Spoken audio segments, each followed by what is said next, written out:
अध्यक्षीय शासन प्रणाली। आज हम दूसरा जो प्रमुख कार्यपालिका है, जैसे हम अध्यक्षीय शासन प्रणाली कहते हैं, जो प्रमुखतः ब्रिटेन में संसदीय लोकतंत्र जैसे संचालित होते हैं, वैसे ही प्रमुखतः अमेरिका के संविधान के द्वारा इसको अपनाया गया है। और इस प्रकार की कार्यपालिका में शक्तियों का विभाजन होता है, तीनों अंग अपने अपने कार्यों के प्रति उत्तरदायी होते हैं। और अध्यक्षीय शासन प्रणाली में व्यवस्थापिका के द्वारा न तो कार्यपालिका का चुनाव किया जाता है, न ही कार्यपालिका व्यवस्थापिका के प्रति उत्तरदायी होता है। गार्नर के अनुसार अध्यक्षता तो सरकार वो होती है जिसमें कार्यपालिका अर्थात सरकार, राज्य का अध्यक्ष अपने मंत्री या विधानमंडल या संविधान की दृष्टि से वो अपना स्वतंत्र कार्य करते हैं। वो राजनीतिक नीतियों के लिए व्यवस्थापिका के प्रति उत्तरदायी नहीं होते, जैसा कि संसदीय लोकतंत्र के अंदर होता है। इस तरह से राष्ट्रपति जो होता है वो प्रत्यक्ष 4 साल के लिए जनता के द्वारा चुना जाता है।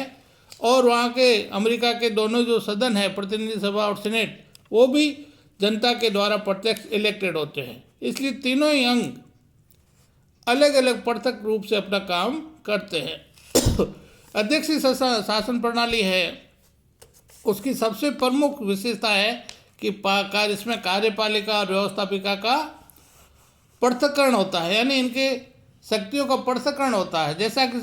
जैसा कि मोंटेस्क्यू ने शक्ति पृथक्करण का सिद्धांत दिया है, उसमें जैसा वो कहता है कि सरकार के तीनों अंग अलग अलग रहते हुए अपना कार्य करते हैं। इसी आधार पर यहाँ ये अध्यक्षीय शासन प्रणाली में अमेरिका के अंदर राष्ट्रपति और व्यवस्थापिका अपना अपना काम करते हैं और एक दूसरे के प्रति उत्तरदायी भी नहीं होते हैं, न ही एक दूसरे के वो इलेक्टेड करते हैं।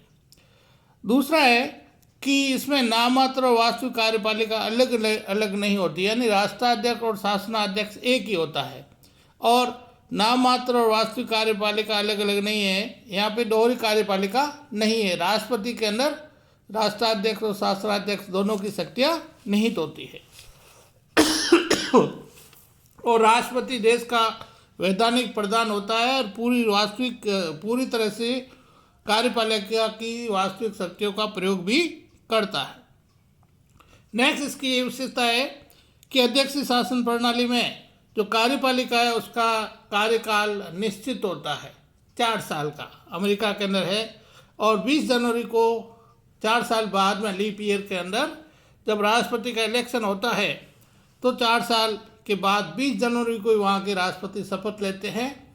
और इस तरह से अध्यक्षीय शासन प्रणाली की सबसे बड़ी विशेषता है कि कार्यपालिका की जो अवधि होती है वो निश्चित होती है। पार्लियामेंट सिस्टम की तरह उसमें अलग अलग अनिश्चितता नहीं होती है। इस तरह से हम देखते हैं कि इन दोनों शासन प्रणालियों में अध्यक्षीय और संसदीय लोकतंत्र में बहुत सारे अंतर पाए जाते हैं। उसमें सबसे पहले ये है कि कार्यपालिका का प्रधान जो होता है वो अलग अलग होता है। व्यवस्थापिका के प्रति उत्तरदायी जो कार्यपालिका है वो संसदीय है, और जो स्वतंत्र रूप से अध्यक्षीय शासन प्रणाली है वो राष्ट्रपति जो उसका हेड होता है वो अध्यक्षीय शासन प्रणाली है। इसी तरह से इनमें पारस्परिक संबंध भी व्यवस्थापिका और कार्यपालिका में गहरे नहीं होते अध्यक्षीय शासन प्रणाली में, जबकि संसदीय लोकतंत्र में इनके गहरे संबंध होते हैं। इसी तरह से कार्यपालिका संबंधी भी इनमें अंतर पाया जाता है कि संसदीय लोकतंत्र में कार्यपालिका की अवधि जो है अनिश्चित है, यानी 5 साल से पहले भी वहाँ की संसद अगर अविश्वास पारित कर दे तो उसको हटाया जाता है। लेकिन अध्यक्षीय शासन प्रणाली में निश्चित कार्यकाल होता है। इसी तरह मंत्रियों की स्थिति में भी अंतर होता है। संसदीय लोकतंत्र में मंत्री जो होते हैं वो बहुत उच्च होते हैं और वो अपने विभाग के सर्वा होते हैं और वो प्रधानमंत्री के समकक्ष होते हैं। लेकिन अध्यक्षीय शासन प्रणाली में जो मंत्री होते हैं वो राष्ट्रपति के अधीन होते हैं, न कि उसके समकक्ष होते हैं।